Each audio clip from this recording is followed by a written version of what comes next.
দুঃখ কষ্ট অভাব এবং দুশ্চিন্তা থেকে মুক্তির জন্য তিনটা দোয়ার কথা বলি। আল্লাহ তাআলা এমন ভাবে সেই সমস্যা দূর করেছেন যে মনে হচ্ছে আসমান থেকে মনে হচ্ছে সাহায্য নাজিল হয়েছে। আমার প্রশ্ন হলো, আমাদের কৃষকেরা শনি ও মঙ্গলবারে ক্ষেতে ধানের চারা রোপণ করে না, এর সমাধান চাই। কেন রোপণ করে না শনি মঙ্গলবারে? কি সমস্যা? ও অমঙ্গল, মানে বার ভালো না। কোনো বার ভালো খারাপ হয় না।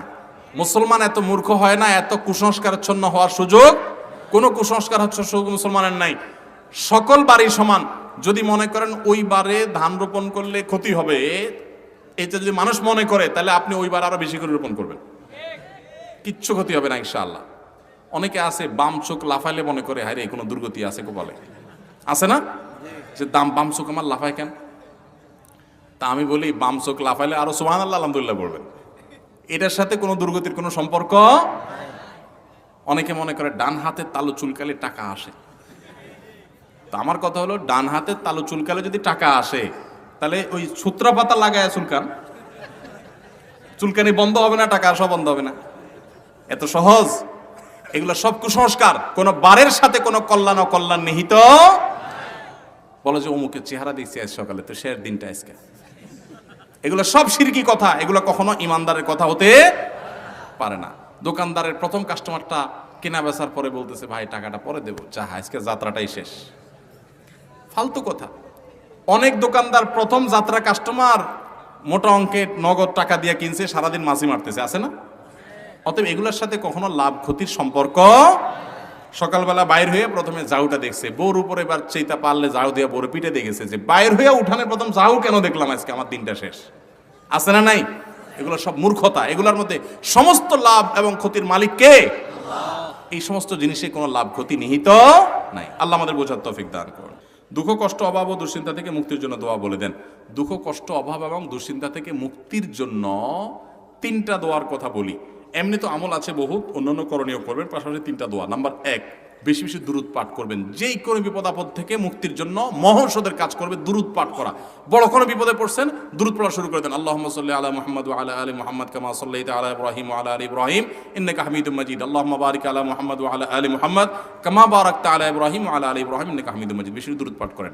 দুরূদ পাঠ করে আমার জীবনে এরকম বেশ কয়েকবার ঘটছে যে ওয়ালে পিঠ থেকে গেছে, অর্থাৎ আর পিছে যাওয়ার জায়গা নাই। এরকম বিপদে যে মনে হচ্ছে যে এই বিপদ থেকে উদ্ধারের কোনো পথ আর নাই, অনবরত দুরূদ শুধু মুখের মধ্যে, যতক্ষণ আপনার নিঃশ্বাস প্রশ্বাস নিয়েছি দুরূদ পড়তেছিলাম। এরপর আল্লাহ তাআলা এমন ভাবে সেই সমস্যা দূর করেছেন যে মনে হচ্ছে আসমান থেকে মনে হচ্ছে সাহায্য নাজিল হয়েছে। আলহামদুলিল্লাহ, এরকম একাধিকবার জীবনে দেখেছি। নবী সাল্লাল্লাহু আলাইহি ওয়াসাল্লাম পরিষ্কারভাবে, খুব বলিষ্ঠভাবে আমাদেরকে বলে গেছেন দুরূদ শরীফ এটা মানুষের পেরেশানি দূরের মাধ্যম। একইভাবে দ্বিতীয় আমল হলো ইস্তিগফার, আস্তাগফিরুল্লাহ ওয়া আতুবু ইলাইহি। কোনো বিপদ হয়েছে, আস্তাগফিরুল্লাহ ওয়া আতুবু ইলাইহি, আস্তাগফিরুল্লাহ ওয়া আতুবু ইলাইহি। বেশি দুরূদ পাঠ করেন, এই ইস্তিগফার পাঠ করেন। এটাও মানুষের মান লাজিমাল ইস্তিগফার, যে ব্যক্তি ইস্তিগফারকে সবসময় একার আঁকড়ে ধরে সারাক্ষণ পড়তে থাকে, সে ব্যক্তি যে কোনো বিপদ থেকে উদ্ধারের রাস্তা আল্লাহ তাআলা বের করে দেন, আবিষ্কার করে দেন, সারপ্রাইজ তাকে করে দেন, সারপ্রাইজড করে দেন। 3 নম্বর হলো দোয়া ইউনুস, লা ইলাহা ইল্লা আনতা সুবহানাকা ইন্নী কুনতু মিনাজ জালিমিন। ইউনুস আলাইহিস সালামের বিপদ উদ্ধার করেছেন আল্লাহ তাআলা। কোরআনে আল্লাহ বলেছেন ওয়া কাযালিকা নুনজিল মুমিনিন, ইউনুসকে যেভাবে রক্ষা করেছি ঈমানদারদেরকে এই দোয়া পড়লে একইভাবে রক্ষা করব। অতএব দুরূদ, ইস্তিগফার, দোয়া ইউনুস, এই 3টা আমল খুব বেশি করবেন, ইনশাআল্লাহ যে কোনো পেরেশানি থেকে মুক্তি লাভ করবেন। আবার পেরেশানি থেকে মুক্তি লাভের আলাদা দোয়াও আছে। আল্লাহুম্মা ইন্নী আউযু বিকা মিনাল হাম্মি ওয়াল হাযান, আল্লাহ টেনশন পেরেশানি থেকে মুক্তি চাই, দোয়া পানা চাই।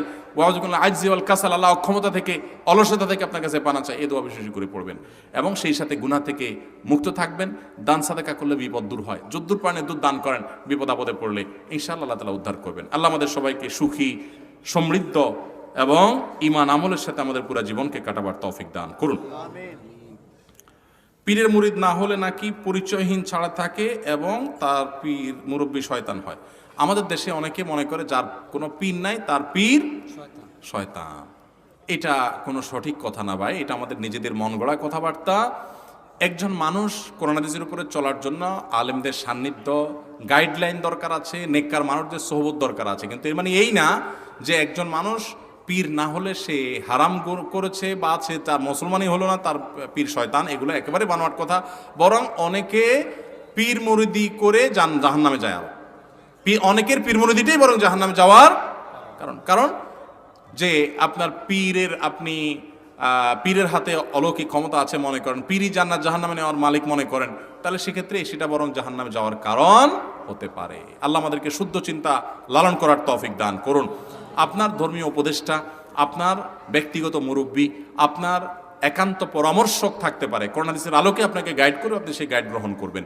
কিন্তু সেই জায়গায় যদি আপনি তাকেই সর্বা বানিয়ে নেন, আল্লাহর নির্দেশের উপরে প্রাধান্য দিয়ে দেন এবং অন্ধভাবে অনুসরণ করেন, মনে রাখেন অন্ধ অনুসরণ আল্লাহ এবং তার রাসূল ছাড়া আর পৃথিবীতে কোনো মানুষের করার সুযোগ, যত বড় হুজুর হোক, যাই বলবো সব মানবো না, যতক্ষণ কোরআন হাদিসের আলোকে বলবো, আমার বুঝে আসলেও মানবো, না হলেও মানবো, আর না হলে মানা যাবে না। আল্লাহ আমাদের সবাইকে আমার তৌফিক দান করুন।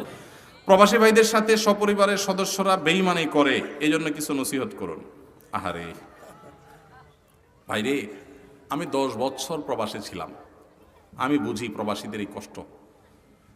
প্রবাসীদেরকে আমি বলি সব সময়, কিছুদিন আগে সাউথ কোরিয়াতে গেছিলাম প্রবাসীদের একটা বড় প্রোগ্রামে, আমি বলেছিলাম যে আমাদের প্রবাসী ভাইদের অবস্থা হলো, এই বেচারাদের কোনো দেশ নাই, প্রবাসীদের কোনো কি নাই, দেশ নাই। কিভাবে দেশ নাই?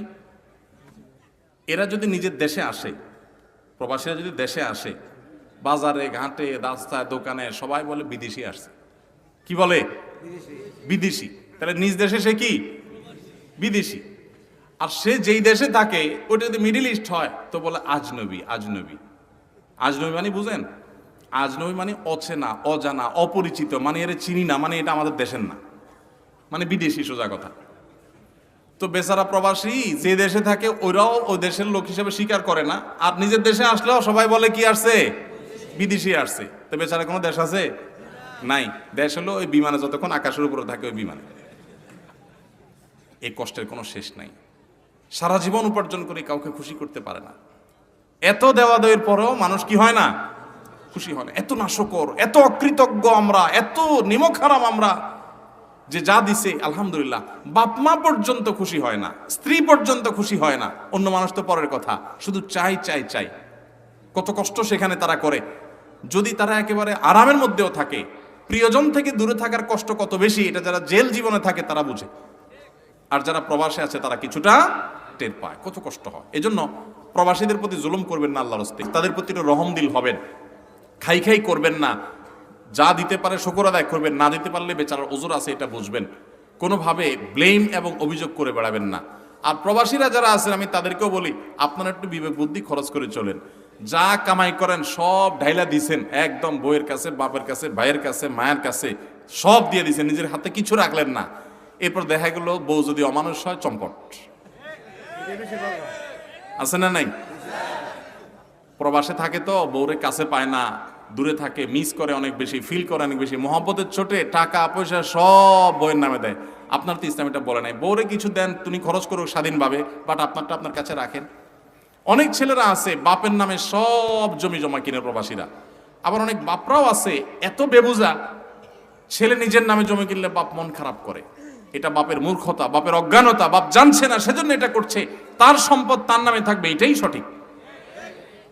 আপনার নামে থাকতে পারে, আপনার সে যে জমি বিক্রি করে গেছে সেই জমিটা আপনার আবার কিনে দিল, বা ওই পরিমাণ জমি কিনে দিল, টাকা দিল, বা আরো এক্সট্রা কিছু আপনাকে দিল গিফট হিসাবে। ঠিক আছে, বাবা অনেক কষ্ট করছে, এক সময় আমার বিদেশ পাঠাইছে, ঠিক আছে আমি বাবারে 2-4-5 বিঘা জমি কিনে দিলাম বা ওইটা করে দিলাম। এটা করুক সে, এটা অনুদান, এটা ক্লিয়ার, তাকে হাদিয়া।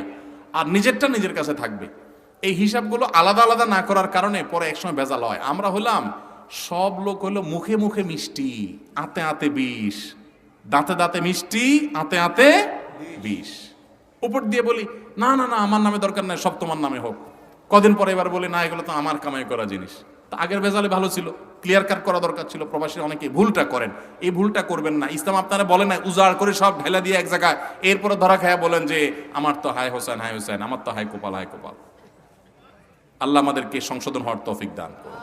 অতএব প্রবাসী ভাইদের প্রতি সবাই সদয় যেমন হব, প্রবাসী ভাইরাও বুদ্ধিদীপ্ত ডিসিশন নিব, চিন্তা ভাবনা করে নিব এবং খুব হিসাব নিকাশ করে করব। অনেক প্রবাসী এখনো আছে নিজের অ্যাকাউন্টও নাই, টাকা সব আরেকজনের কাছে পাঠাচ্ছে। এই ভুল কাজগুলো করবেন না আল্লাহর ওয়াস্তে, এবং নিজের হাতে জিনিস রাখবেন যাতে করে কেউ আপনার সাথে বিট্রে করতে না পারে। আল্লাহ ওনাদেরকে বোঝার তৌফিক